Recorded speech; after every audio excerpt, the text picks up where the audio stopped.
What's going on, STR Nation? Welcome back to another episode of the From the Host podcast. I'm your host, Mike Sjogren, here with my good buddy and co-host, Mike Riley. What's going on, Mike? Hey, I'm doing great today. Today we got a good topic, but first I want to give a shout out to one of our mastermind students, Sam. Sam's been in the mastermind for about 6 months now. He just got his sixth property up and running in 6 months. So he's been crushing it, all while doing a W-2, and he's got two little kids running around as well. So being a good father is important to him, but ultimately he's trying to reach financial freedom as quickly as possible. So congrats, Sam. Like keep pushing, keep hunting. I know you're going to get 7 and 8 here in the next month or so. So, and I think he just got an award at work too, right? For like excellent performance. Like yeah, to boot. I think he got he's in sales, so I think he got top rep of the year or something like that, while building this business as well. So it's huge. But Nice work, we got Sam. a great topic for today. So the topic today is, what are the 5 KPIs, top KPIs that you need for your Airbnb business? So yeah, it's a great question, right? So first off, what is a KPI, right? For those of you, if this is like a foreign language, KPI is key performance indicator.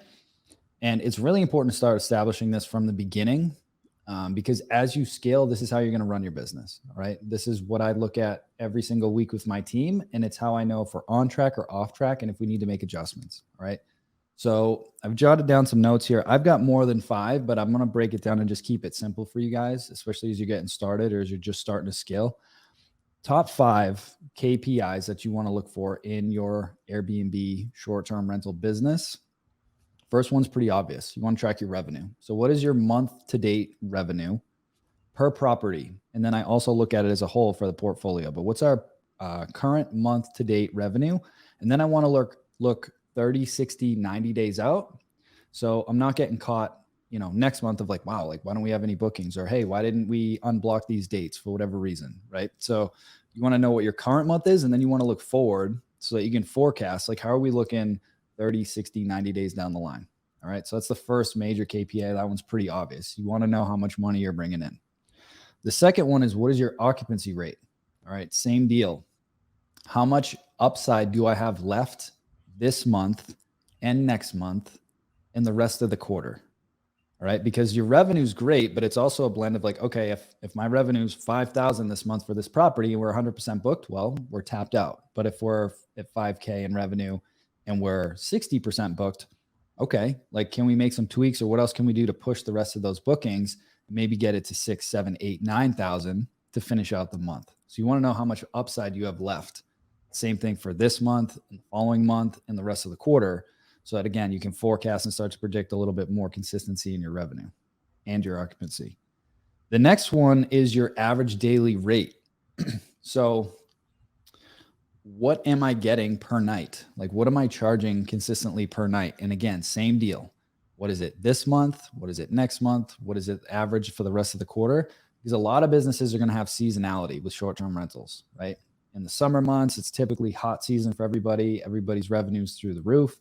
And then in certain parts of the country, in certain parts of the world, you hit December, January, February, and those are typically your cooler months. So what was my average daily rate this month?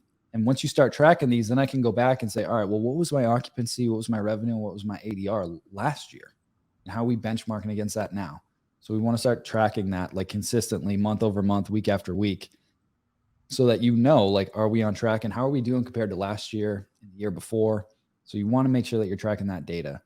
So that's number 3, is your average daily rate. Okay. The next one is something called RevPAR or RevPAR. And this is a benchmark that hotels use. And this is probably, in my opinion, the most useful, because people ask me all the time, what's better, a higher occupancy or a higher ADR? And I'm like, I don't really care. How much money to bring in, right? What RevPAR, revenue per available listing, or revenue per available room, does is it basically takes that $5,000 of revenue that we talked about for the month, and it just divides it by however many days we're in that month. So it just levels the playing field. So it's like, how much did this property make me every single day over the course of a month, right? So that's a nice blend of your ADR and your occupancy with the revenue of like, okay, this property, yeah, our ADR is $250 a night, but if I'm only 50% booked, how much did that property actually make me over the last 30 days? So it's called RevPAR. If you've got a property management system, you'll typically be able to get it from that. If you're just on some of the OTAs, you can just do this calculation manually. What was my total revenue for the month divided by the number of days in the month? That's my RevPAR. Okay, so this is a great way for you to track, like I said, how much money am I actually making every single day on each of these properties? Okay. And it's a nice way as you add more units, like which of my units are actually making me the most money per night? Yep. And also a quick tip: if you're having trouble sleeping at night, just look at your RevPAR before you go to bed, because that's how much money that you're making while you're sleeping. So I like that. Nice. I like that. So that was number 4. The next one is, what's your review score? Like, what is your average review score on all of your listings? So you can get that from Airbnb, you can get it from Vrbo, you can get it from booking.com, whatever channels you're on. But what's your average review score? And then on top of that, review the negative reviews that you've gotten. I see a lot of people in different Facebook groups or wherever, and they just complain about the negative reviews that they get. I'm like, well, if it keeps consistently happening and it's a pattern, what are you doing wrong? Like, check your ego at the door.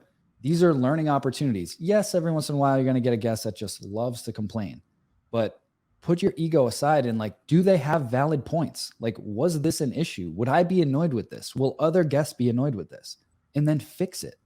Don't just sweep it under the rug and blame it on the guests. Take ownership over your business.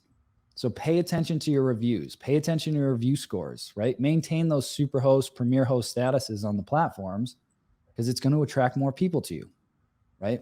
But if you, I can't drill this one enough, right? We review all of these weekly and a lot more with my team, and we'll go line by line, reviewing any negative reviews that we got and just like, all right, what can we do to fix that?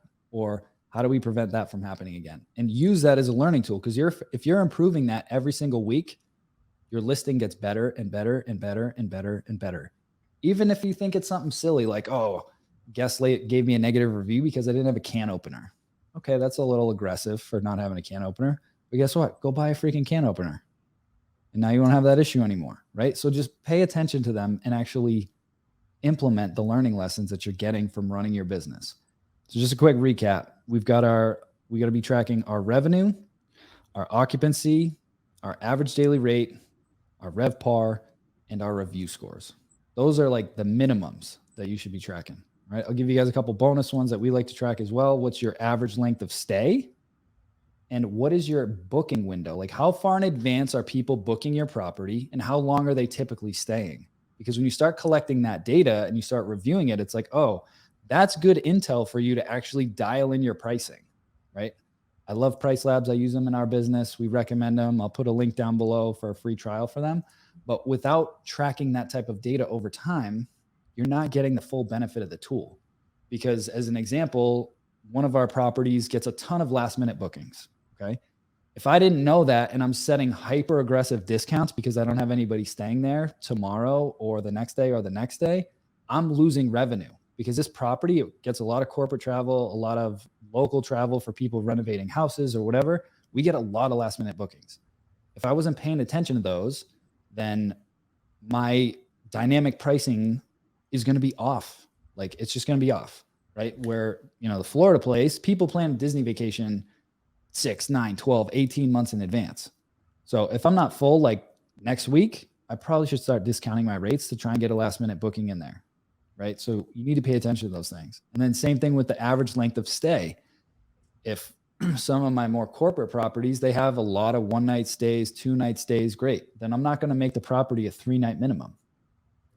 But if I've got an 11-bedroom house near Disney, most people are going to be going for a week, or at least 4 or 5 days. So like, we set the minimum as 5 days, right? Because I want to try and minimize the amount of gaps in my calendar between bookings, right? So when you understand those KPIs in your business, it's going to make you a more effective operator. It's going to give the guests a better experience, and it's going to maximize your revenue month after month after month. So those are your tips for your 5 top KPIs. Hope you guys enjoyed this video. If you have not yet, I highly suggest you get your tickets to the STR Wealth Conference. We are almost 50% sold out in the last 2 weeks since we launched it. They're going real quick. So go grab those tickets. They're $597 right now, and they will continue to go up. So we've already sold out all the super early bird. Now we're into the early bird special. So $597 for 3 days of content. Welcome party. It's going to be off the charts. We got speakers from all over the world coming in. It's going to be amazing. So make sure you go check that out. It's going to be June 6th through the 8th in Nashville, Tennessee. Go to strwealthconference.com, and I can't wait to see you down there. Take care, everybody. Hey, STR Nation, if you enjoyed this episode, please make sure to hit that subscribe button and leave us a review. And in the comments, let us know what topics you want us to cover on upcoming episodes, and we'll make sure to get that in the books for you. And if you really want to learn how to launch, automate, and scale your short-term rental business, if you want to go deeper, then check out our free masterclass at strsecrets.com.